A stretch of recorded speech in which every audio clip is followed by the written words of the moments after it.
unique products released by GE, the company by this point in history having been most recently promoted to the number 2 in the locomotive production market, although a very distant one at that, was the U18B. What made this locomotive unique at best, or ill-timed at worst, were its specifications. Instead of going for a higher horsepower engine to duel with GM in the horsepower wars, which are in full swing at this point, GE decided to go with a lower horsepower output locomotive. General Electric's marketing department had found that there was a segment opening up for lower horsepower locomotives. This mainly incorporated older first-generation diesels, which for the longest time had left the main lines, but had now managed to find what the same railroads had bought them brand new, second careers running locals, doing switch jobs, or just working as backup locomotives in general. The main issue with this department was lack of supply. All the locomotives that were built with these horsepower specifications, anywhere from as little as 1,000 to 1,800 horsepower, which is in fact what the U18B would have, hence its name, had no equivalent models in production at that time, from either GM's EMD division or GE's locomotive division, also known as GE Transportation. The end result of all this, there were only so many models available for sale on the market, many of which, of course, were in worse for wear condition. As in addition to the fact that the first-gen diesel models were aging, with some of these locomotives as old as 40 years by this point in time, railroads found that certain EMD products that were built during the first generation that met these specifications were very practical, not to mention economical rebuild candidates. Specifically the GP7 and 9 models, the GP7 being GM's EMD division's response to Alco's RS1, making 1,500 horsepower with its 16-cylinder two-cycle combustion 567 prime mover, which was not turbocharged, and EMD's GP9 model being essentially a response to Alco's RS3, making a whopping 1,750 horsepower, once again utilizing 16 cylinders and two-cycle combustion to make the power without a turbocharger. There were two reasons why these aging EMD products were still much in demand for railroads for the seemingly new segment of the market that was growing ever faster. The first was the two-cycle combustion, non-turbocharged nature of the 567, which was very reliable and easy to maintain, with several mechanics being well experienced / well versed in taking care of it. The second reason was very inexpensive parts. The reason for these parts being so inexpensive was due to the nature and how EMD designed its locomotives with modularity in mind so it could produce them cheaper, allowing parts to easily be swapped between different seri of locomotives.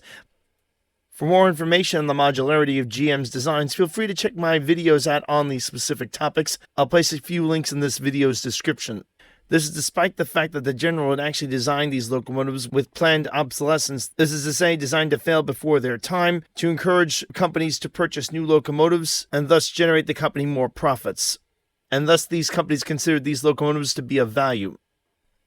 Therefore, the best examples of these locomotives, / those that were in the best of condition, or anything worthy of being rebuilt, would usually be held onto by these companies, while locomotives in lesser condition would essentially be scrapped to supply rebuild parts for the better conditioned locomotives. Speaking of this particular type of locomotive, you probably know where I'm going here. Alco's RS2 and RS3 fall into this category, unfortunately. Built to succeed the RS1, which to this day remains the locomotive with the longest production life in American history, the RS2 was given a noticeably more streamlined body than its predecessor. In addition, its 244 power plant, which was of course developed in haste, feel free to check out my video on the Alco 244 for more information, produced 500 more horsepower than its predecessor. Unfortunately, it came with several reliability issues that would generally only start to rear their ugly heads as the locomotive aged. And it was, later on in life, where a rebuild would become necessary, and unfortunately also where there'd be fewer options available to it. You see, it was slightly shorter than the Alco RS3, so rebuilds were much more difficult to achieve on this locomotive. This is due to the fact that the shortened length would not allow an Alco 251 to be slipped in place of the 244, which by itself would be an expensive option comparatively than to buying, say, another Alco RS2, or better yet, an Alco RS3, as again the prices on these locomotives were kept low due to their tremendous reliability issues, specifically with the tendency for the RS3 to break its crankshaft. And thus the only option that was anything resembling practical was to rebuild the Alco 244, which itself was not practical. as Alco was now out of business for a few years, but the 244 had been out of production for longer than that, making parts far harder to come by and more expensive to get a hold of, comparatively, than the EMD products. Then there was the Alco RS1, built to compete with the GP7 and producing 100 more horsepower than its predecessor and 100 more than the GP7. This locomotive's infamous 244 prime mover had problems from the start, and these problems would only get worse with age, including problems with oil getting diluted due to head gasket issues, further aggravating the known crankshaft failures with the earlier versions of the 244s, and severe oil leaks which could also do wear and tear to the prime mover long term, which again would be costly, not to mention difficult to correct. Now admittedly, some hardcore Alco railroads would spend the money to rebuild the 244s, or even upgrade them to 251s, especially if the time frame was right and the prices made sense in terms of economies of scale, etc. The far more reliable 251 prime mover was the better option of the two, even if it was a little bit overpowered for this particular chassis, producing 1800 horsepower instead of the previous prime mover's 1600 horsepower. Then there was the 539-equipped Alco RS1, making only 1,000 horsepower, a little low for this particular segment of the market, but known to be very reliable despite its earlier reputation. With time, this prime mover, which was originally considered a troublemaker, was refined, or at least some of the recovery of the reputation of this prime mover seems to be due to the fact that the 244, its successor, was far worse in terms of its design flaws and reliability issues. So much so that the Alco RS1s actually began to command a premium over the Alco RS2, its successor, and the Alco RS3, despite the fact that these two models had more horsepower. For more information on these particular CRI of locomotives, check out my videos on the Alco RS1, 2, and 3. That said, it was a big chance to take with a company that by this point didn't exist anymore, and whose parts were far harder to come by than the EMD equivalents. With all this information in mind, it was very easy to come to the conclusion at that point in time that any locomotive on the market was there for a reason, most likely that it was not worthwhile to rebuild, or only marginally so. Adding to the demand for these locomotives was the fact that many railroad companies were springing up as short-line railroads or regional railroads. These companies didn't have the cash to pay for the monsters being produced by the likes of EMD and GE at that time. They also really, in most cases, couldn't utilize that power due to the type of rails, usually lighter rails, that they ran on. In addition, these new massive gas-guzzling monsters were also far too long to handle these jobs. The extended length and weight of these monsters would make moving cars in and out of old or tight sidings almost, if not completely, impossible. On the other hand, these old-timers were the perfect fit for them, as they tended to be very inexpensive to acquire used, and while products specifically from that of EMD's division like the GP9 and 7 wouldn't be the most fuel efficient, this was far less of an issue for these new short-line and regional railroads, as their total track length tended to be much shorter, meaning the runs were shorter, and fuel efficiency was not as critical an issue. And then was the fact that any customer purchasing this locomotive, unlike the current trend in the industry, would be able to get a new locomotive to fulfill this job, instead of having to rebuild the locomotive on their own or look for a third party. The factory warranty would give comfort to companies that were looking for a brand new, more reliable locomotive to fill these particular positions, and not be left out in the rain should something serious go wrong. And thus, in the very early 70s, GE began development of the U18B. It's important to remember that the prime mover the company was using for all of its locomotives, its first prime mover known as the FDL-16, which is a development and/or modification of an earlier type prime mover built by the Cooper-Bessemer Corporation, was not known for reliability, specifically turbocharger and crankshaft failures. It was also noticeably more sophisticated than the prime movers being utilized by EMD at the time, being four-cycle combustion and turbocharged. It should also be noted that EMD had since introduced turbochargers on its original 567 diesel prime mover, as well as its new 645 prime mover. Nonetheless, the company would take the plunge with this prime mover, essentially doing a hack job of it, cutting the 16-cylinder down to 8 cylinders, and setting it up to make a total of 1,800 horsepower with the aid of a massive turbocharger and a tweaked fuel injection system. This by itself was actually a very respectable achievement, especially for the time, considering the Alco RS1, which was introduced in the mid-50s, which also produced 1,800 horsepower but required a 12-cylinder Alco 251 prime mover to achieve it, as well as turbocharging, and which again, much like the FDL-16, was also four-cycle combustion. To accommodate the unique position this locomotive was being marketed for, the length of the locomotive was noticeably shortened. giving the U18B a total length of just 54 feet, 8 inches, noticeably shorter than GE's then current shortest road switcher model, which of course was the U23B, which had a total length of 60 feet, 2 inches. So much so that rail fans have taken to referring to these units as, quote, baby boats, and these locomotives were sold from the factory unless other options were chosen, more on that later, with the aging AAR Type 4-axle high-adhesion trucks, also known as the AAR Type B trucks, the successor to the original AAR Type trucks, and all of these units were low-nosed. It's important to note that these locomotives should not be mistaken for an earlier export locomotive that GE Transportation produced, which was referred to as a UD18B, which in this case utilized the Cooper-Bessemer-made FVBL 12-cylinder prime mover. While this locomotive was also 1,800 horsepower as with the U18B, the UD18B was strictly a high-nose locomotive for export. None were sold domestically. Despite the fact that the U18B had plenty of potential to sell, and the fact that the marketing department at GE had projected the locomotive would sell in the thousands, the U18B failed to even sell in the multiple hundreds, topping out at 163 units total. There are many factors or issues that could easily be blamed for the lack of sales of this locomotive. One of the more notable ones was GE's quality control issues, problems with its prime movers, assembly quality, and unfortunately, its locomotive's tendency to rust and utterly dissolve if it had been exposed to too much water like an Alka-Seltzer. Other issues had to do with the four-cycle combustion nature of the prime mover itself. Most mechanics that worked on locomotives were familiar with the two-cycle combustion systems from EMD, as EMD, or Electromotive Division, had existed far longer than GE's locomotive division, and the company did a great job in keeping documentation available for every part of its locomotives. The company seemed to have a more open-sourced attitude, if you will, when it came to repairing their own locomotives. In sharp contrast, GE tended to go the other way and essentially keep its cards close to itself, apparently preferring railroads to deal directly with the company for replacement parts as well as repairs, looking at it as a whole other business by itself. This attitude by GE further aggravated sales for this locomotive, as again, these locomotives were high-tech for the time.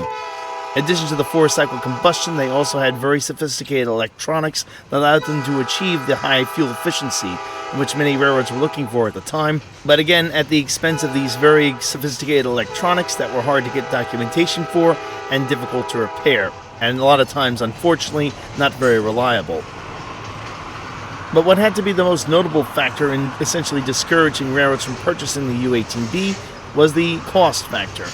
Yes, these were new locomotives, yes, they had factory warranties, and yes, they could be financed, but many of these startup railroads would much rather take their chances with a worn-out EMD product or even an Alco product, as these could be had much cheaper. In the case of the Alco, specifically the RS3 at this point in time, these locomotives were effectively being left out on the street corner. The infamous 244 ticking time bomb was a big factor here, as again, no one knew when it would go off. And when the 244 inside the RS3 in question inevitably finally let go, it would 9 out of 10 times not be worth repairing, as parts were harder to come by for the 244s, as they were long since out of production. Now, please note they were still obtainable, but because of the scarcity of availability, prices tended to go up, as with the law of supply and demand, and finding a skilled mechanic that could deal with these prime movers was another issue. All that said, this would still work out to be cheaper than buying a new locomotive from the likes of GE in the form of the U18B, even if it was financed. And if the locomotive did blow up, it wasn't a big deal. There was always at least another RS3 on the market, at least for the time being, for a very reasonable price and usually much less than it would cost to get said locomotive that had just failed on the company back into service. And of course, if said company liked its Alcos enough, they could always rebuild these locomotives with 251 prime movers, as several companies had and had gotten great success with them, as again the 251 was vastly improved and much more reliable. Or the company could splurge on one of the much more expensive 539 propelled Alcos or 251 propelled Alcos, or perhaps even one of the better conditioned EMD products of the time. Now, despite the notably higher prices for these much-in-demand locomotives, they would still work out to be cheaper than buying a locomotive from the likes of GE in the form of the U18B, even if it was financed. But the most notable factor in preventing sales of the U18B had to do with the U.S. economy at that point in time, which was down due to a fuel crisis experienced in 1973. At this period in time in the United States, companies small as well as big were doing whatever they could to avoid taking on unnecessary debt. If it meant buying a questionable locomotive and working with it, so be it. The largest buyer of the U18B at 105 units was the Seaboard Coastline, the direct predecessor to CSX. The company had actually ordered a further 10 locomotives, but this order got cancelled. These locomotives, having already been produced at that time, were then diverted to the main Central Railroad. Like the order that the Seaboard Coastline did go through with, they feature Blomberg trucks. And no, this was not a factory option, technically at least. Instead, these trucks came from the various first-generation EMD locomotives the SCL had traded into GE for a discount on its locomotive models. The Seaboard Coastline had its order mounted on these particular trucks as a way of reducing maintenance costs as well as to further reduce the cost for the total order of locomotives. Another interesting note on these particular locomotives is that both the Seaboard Coastline and the Main Central tended to use these locomotives in mainline service as a sort of economical mainline locomotive, rather than employing these locomotives as switchers or for locals. The second largest buyer of these locomotives was the National Railroad of Mexico with 45 units. These would ride on the AAR Type B trucks, which again were standard on this particular model.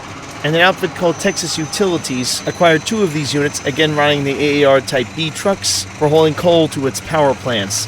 One of the more unusual orders, if not the most unusual orders, was a single one that was purchased by the Providence and Worcester. This locomotive stayed in service with the company till many years, until well into the 2000s, when it was then sold to the Southern Railroad of New Jersey, where it operated for a few more years before unfortunately suffering a major failure with its prime mover, apparently a crankshaft. The unit still sits in the company's deadline. It's not clear as to what its future is going to be, but many have speculated that this engine, if it hasn't been already, will soon be scrapped. Which indeed and unfortunately so was the fate of many of these locomotives. Much of the Seaboard Coastline's order, which again became part of CSX, were put into MOV service later on in their lives, in which they would stay for many years. In 2000, a short line/regional railroad called the Pickens Railway acquired 8 of these units, one for parts, and continues to operate them to this day. Although fewer and fewer are in service, this, in part driven by the lack of parts availability for the U18Bs, appears to also be driven by the fact that the company's tonnage is increasing, with the company apparently slowly but surely acquiring a fleet of U23Bs to replace these engines. The Main Central Railroad, with its 10 sort of cast-off Seaboard Coastline units, would eventually be acquired by the at least somewhat infamous Guilford Transportation, who had a terrible reputation for deferred maintenance on its equipment and effectively ran these engines into the ground. Before long, they were all scrapped. It should be noted that 2 of the last surviving locomotives from Guilford wound up on a short-lived railroad called the Niagara and Western Railroad before they were again scrapped, not long after this took place. I was never quite able to get information on what happened to the units owned by the National Railways of Mexico. However, considering the fact that the National Railways of Mexico have since been dissolved, there's a good chance that, like many of the older locomotives that served this railroad, these were also scrapped. This unfortunately appears to be the fate of the 2 former Texas Utility locomotives. Like many a failed product, the U18B was a great idea at a bad time. With the fuel crisis the United States was just getting past at this point, causing a downturn in the economy, no one wanted to take a chance into taking on more debt, even if it was very easily financed, in terms of buying new locomotives. Companies were tightening their belts, and so new purchases like locomotives, even if they were more efficient, were simply not on the table. EMD would prove this with the introduction of its GP15 in 1976, just a few years later. This locomotive model was highly successful compared to the U18B, selling just short of 1,000 units. The company even offered a variation of its 645 prime mover, trimmed down to 8 cylinders that were turbocharged, to further enhance its fuel efficiency. This particular type locomotive would start a trend with EMD, with the company now cranking out new variants of its older locomotives effectively, with turbocharged 645 prime movers that needed half the fuel consumption, but produced noticeably more horsepower than their predecessors. And EMD would continue to dominate the second-hand locomotive market for many years to come, as it does to this day as of the making of this video. And that's going to do it for this video. If you liked it, give it a thumbs up. If not, thumbs down. Please like and subscribe. And as always, keep the metal sign down.